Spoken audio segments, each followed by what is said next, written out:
She's a writer who's worked on Painkiller Jane, just did an episode of The New Flash Gordon. You probably know her from Voyager. Lisa Klink.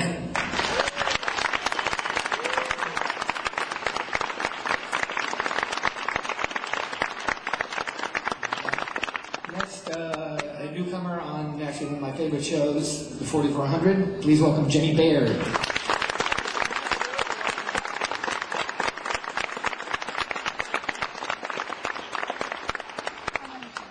Next, the real-life inspiration for the show Medium, Alison Dubois.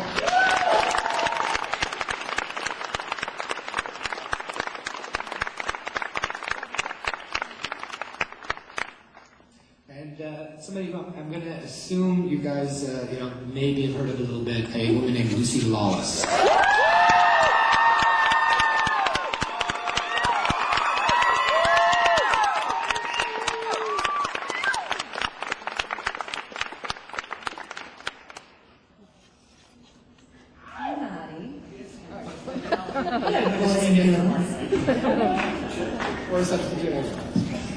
Anyway, thank you guys for coming. I really appreciate all coming and making this panel, which is, I think sort of important one to do just to pay tribute to all you guys and what you're doing for the genre. Maybe it's just me as the one guy up here saying it this way. But throughout the history, it seems like women were maybe a little bit more window dressing in the genre. That it was they're the ones that Captain Kirk got to save every week, and that was pretty much it. Do you guys think that things have changed a little bit? Is it just as the genre's kind of come into its own, have women maybe kind of hit their stride in the sci-fi genre?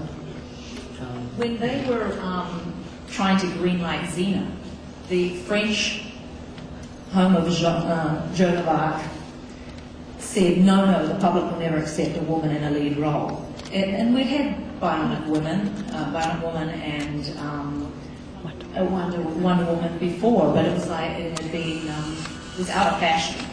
So I think what happened was that the writers stopped writing they started to write a female character as if they were writing for a man, and that was all the difference in our show, from the writing on the original Wonder Woman to if they do Wonder Woman today, you know it's going to be completely different. Or it'll go back to the original when Wonder Woman was kind of a character with a lot more light shade, and she was a tough chick. Coming out in Justice League, I did the voice for them, and it's going to be great, completely different to the Wonder Woman we expect. They used to portray them as very glamorous looking with perfect hair too.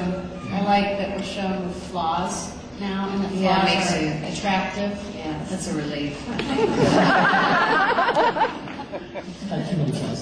you find? Well, one of the things I really liked about Voyager is that in the world of Voyager, nobody cared that Janeway was female. It was completely irrelevant. She was the captain, And that's what mattered. And that, I think, is what at least I would like to aspire to, in that it really just doesn't matter. Because there are so many women in positions of power that it's just nothing to be remarked on anymore. Was there a point when it changed? Was there a point when things shifted a little bit? Maybe just the course of your career, have you seen it? Or was there a particular show or something that maybe made it seem a little different? Well, I do think that the female heroes like Wonder Woman and the Bionic Woman certainly did start things off. I think it's the spin-offs, I think, are where women kind of get a chance. First you have Hercules, and then you get Xena. First you get, Next Generation, and then you get Voyager. And so I think what we're seeing now is more sort of women who get to lead, like Buffy the Vampire Slayer. Women who get to lead, like Buffy the Vampire Slayer. And the new Bionic Woman, and I think that you're seeing more.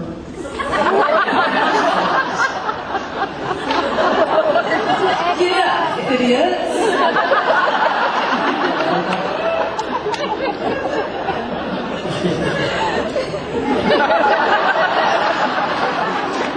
Isn't that a case of beer? Do they have to give us all a case of beer now? Did you say something about a quesadilla? I don't know, what do you prefer?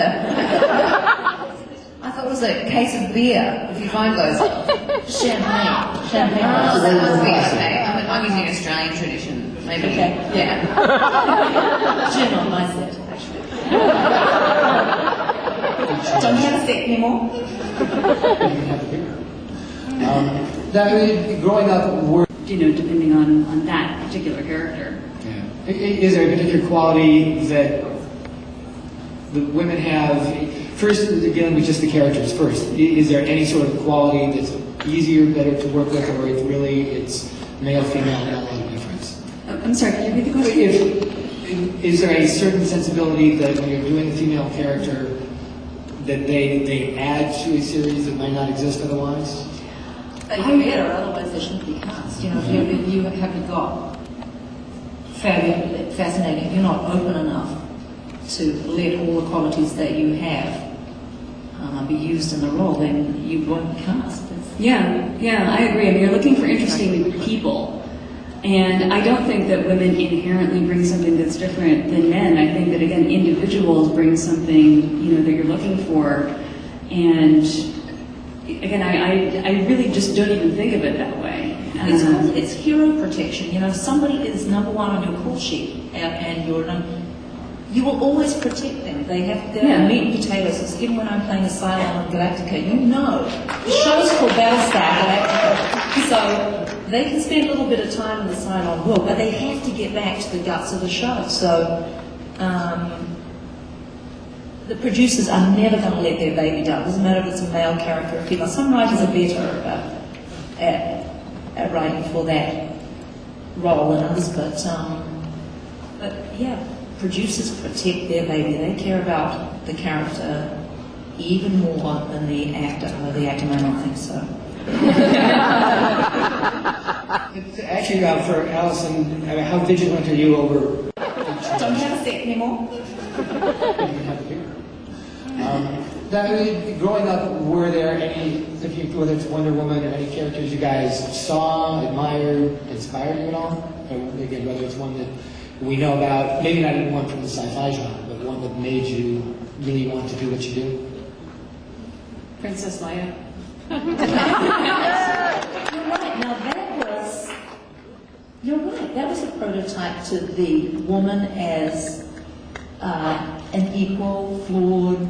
Yeah. She was like bossing the guys around and making this walking carpet out of my way.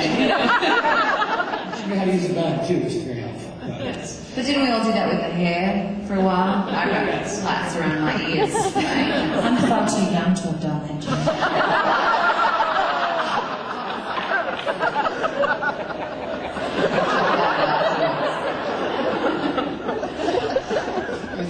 What about the rest of this? Do you remember a particular one that you kind of went, yeah, that's what I want? For me, it was Wonder Woman because I wanted to be her. I wanted to wear those silver shiny things and the pants.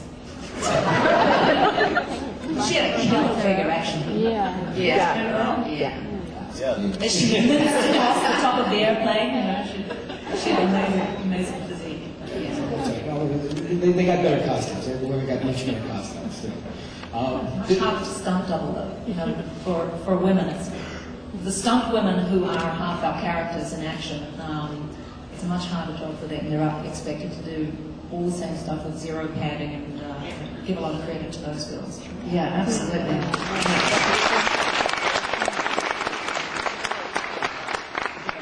For you kind of remember Leia. But actually not Leia, because you were too young. I can't remember. I thought we'd do Shakespeare. I don't know.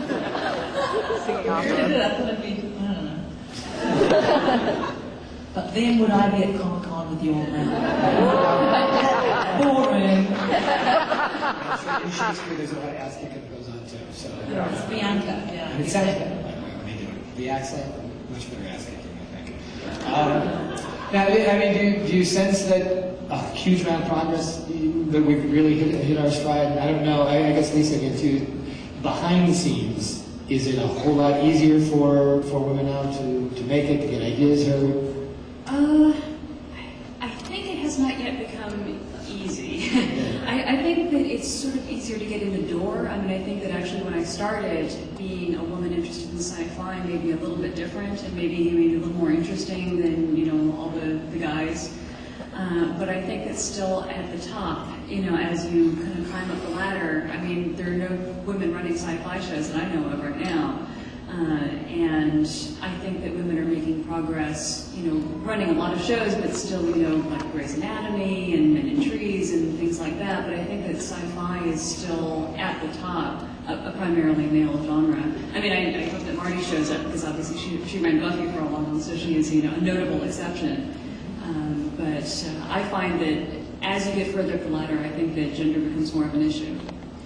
I am really glad though for the double act of agents, like in our show, a bit like X-Files, is that Jackie's character is very much on par with Joel, and they're really very cool in how they attack cases, and I'm really glad for that on my show. She's a really strong character, Diana. You have to be more vigilant, watching over the character to make sure that she's still written strong and and believable, or is that not even an issue these days? For Diana, for her, I mean, she as an actress, Jackie is such a powerhouse. I think it would be impossible to mute her. I think she's just inherently strong, and so they watch what you do on the show, and then they write from what they see you bring as much as it is what we use, what they write on page for us. So it's a bit of a dance, I think. That's really true. We do take some of our cues from the actors. You see what their strengths are, you see what they're, maybe don't do as well, and you really try and incorporate some of their actual characteristics. What do they do really well? But as I'm writing, I don't really distinguish, well, it's a female character, so I have to do it this way, or it's a male character, and so I have to do it that way, or, he's green. I mean, to me, you're not gendered. You're just more character-based. Yeah, basically, it's, who is this